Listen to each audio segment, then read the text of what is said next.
एक छोटा सा एग्जांपल देता हूं।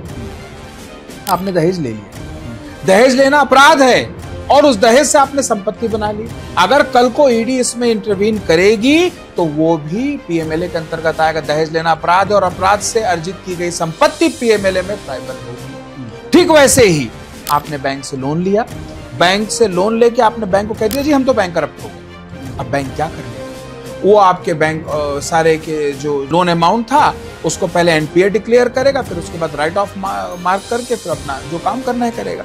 आपने अपनी सारी संपत्ति बेच कर दी, सारी एसेट्स को आपने डिस्पोज ऑफ कर दिया, पर बैंक लोन को आपने A to B, B to C, C to D trail करते उसको आप लेके बाहर चले गए। अब वो जो पैसा अंत में जहां पहुंचा है वो पीएमएलए के अंतर्गत ट्राइबल है, उसको पीएमएलए अथॉरिटीज यानी कि ईडी अथॉरिटीज उसे जब्त कर सकती हैं और आपके खिलाफ कठोर से कठोरतम कार्रवाई कर सकती हैं।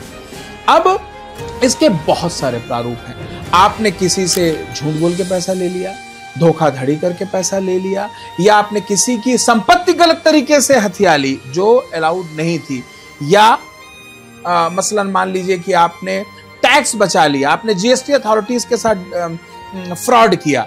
सो मान लीजिए आपने जीएसटी के साथ फ्रॉड करके 10 करोड़ का टैक्स बचा लिया, तो जीएसटी तो कार्रवाई करेगी, साथ साथ पीएमएलए भी आपके अंदर आएगा और वो देखेगा 10 करोड़ बचा के उससे आपने कितना इंटरेस्ट कमाया और उसका आपने कहां कहां दुरुपयोग किया, वो सब के सब पीएमएलए की जद में आएंगे।